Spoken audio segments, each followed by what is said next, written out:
Welcome students, आपका मेरे channel science classes by doctor Kumkum Saxena में बहुत स्वागत है।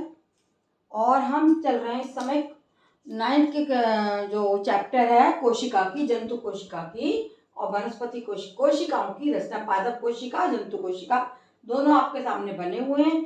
इनके बारे में मैं बहुत बार बता चुकी हूँ और आज मैं बताने जा रही हूँ इनके ऑर्गेनिल्स में से एक ऑर्गेनिल आपका ये हरित लवक।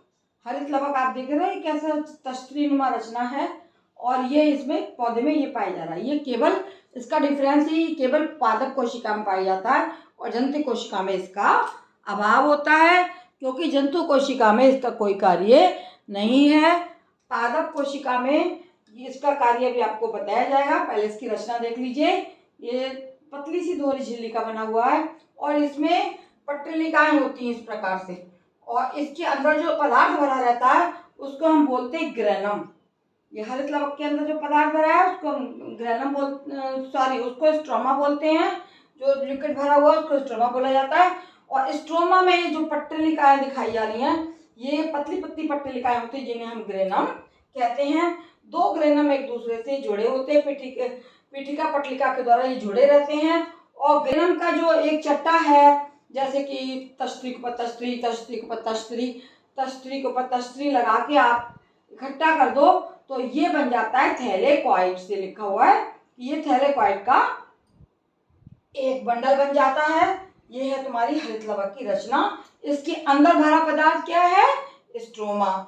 इसमें ग्रेनम की पट्टिकाएं होती है, पीठिका पट्टिका एक दूसरे को जो पीठिका पट्टिका द्वारा ये एक दूसरे को जुड़े होते हैं। और ग्रेनम का जो चट्टा है, जैसे ईंटों के ऊपर ईंट रख दो इस तरह से जो ढेर बनता है उसको हम बोलते हैं थैलेकॉइड। और ये इसकी इकाई कला है जिससे घिरा हुआ है। और ये रचना केवल पादप कोशिका में पाई जाती है। क्यों पाई जाती है? क्योंकि इसका नाम है हरित लवक, है ना। हरित लवक में क्या होता है कि हरित लवक जो है इसका प्रकाश संश्लेषण की जो क्रिया होती है उसमें कार्य आता है। और प्रकाश संश्लेषण क्या है? हरे पौधे वायु से क्या लेते हैं? वायु से आपका कार्बन डाइऑक्साइड लेते हैं, पानी लेते हैं और फोटोसिंथेसिस की क्रिया के द्वारा पौधे में भोजन का निर्माण होता है। और इसमें हरित लवक जो बहुत इंपॉर्टेंट पार्ट है। जिन पौधों में हरित लवक जिस जगह पे नहीं होता वहाँ प्रकाश संश्लेषण नहीं होता और वहाँ पर जो है इसकी क्रिया भोजन बनाने की नहीं होती है। तो इसका कार्य क्या है इस पार्ट का जो हरित लवक है कि प्रकाश संश्लेषण द्वारा पौधों में भोजन का निर्माण करना।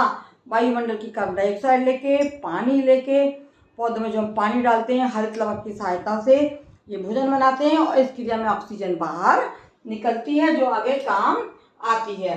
इस प्रकार से लवक जो है 3 प्रकार के होते हैं। हरित लवक का कार्य, हरित लवक जो है कुछ पौधों में भी पाया जाता है, जिनमें पाए जाते हैं ये स्वपोषी कहलाते हैं।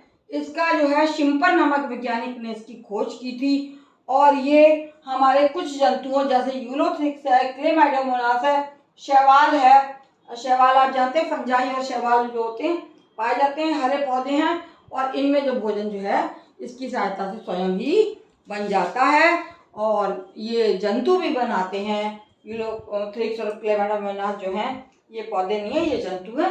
इनमें भी हरित लवक पाया जाता है और ये अपना भोजन स्वयं बनाते हैं। इस प्रकार से हरित लवक के लवक जो है, लवक की खोज किसने की थी? हेकल नाम के वैज्ञानिक ने लवक की खोज की थी और इन्होंने बताया कि 3 प्रकार के जो हैं वो लवक पाए जाते हैं। जैसे पहला हो गया आपका, हेकल वैज्ञानिक ने बताया था, पहले हो गए वर्णी लवक जो पेड़ पौधों में क्या देते हैं? कलर देते हैं। बहुत से पेड़ पौधे जो हैं फूलों का रंग होता है, पौधों का रंग होता है, पत्तियों का रंग होता है, तो वर्णी लवक होते हैं जिनकी सहायता से विभिन्न कलर पौधे को, फूलों को मिलते हैं। और दूसरे होते हैं अवर्णी लवक और तीसरा है हरित लवक। अवर्णी लवक, अवर्णी लवक में कोई भी रंग नहीं होता और ये ऐसे स्थान में पाए जाते हैं जहाँ पर कि पौधे अंधकार में होते हैं, जैसे तना है, जड़ है, भूमि है, वहाँ पर ये कोशिकाएं पाई जाती हैं। और ये अर्ध स्वायत्त कौन सी होती हैं? अर्ध स्वायत्त कोशिकाएं कहलाती हैं। अर्ध स्वायत्त कोशिकाएं इनका नाम है और ये पौधे के उन भागों में इनका कार्य है भोजन को संचय करना, है ना। रंगहीन लवक जो है प्रायः भोजन संचय करने का कार्य करते हैं। पूर्ण अंधकार की जगह में ये पाए जाते हैं। वर्णीय लवक पौधों को, फूलों को, पत्तियों को विभिन्न रंग देते हैं। और तीसरा हरित लवक जो पौधे में भोजन बनाने का कार्य करता है। इस प्रकार से ये सारी रचनाएं किसमें पाई जाती हैं? पादप कोशिका में पाई जाती हैं। मेरा चैनल आपको पसंद आता हो बच्चों तो इसको, जिसने सब्सक्राइब ना किया हो, अवश्य सब्सक्राइब करें और मेरे चैनल को देखते रहें। आपको ऐसे ही कोशिका का काफ़ी भाग में पढ़ा चुकी हूँ और ऐसे ही आगे पढ़ाती रहूँगी। धन्यवाद।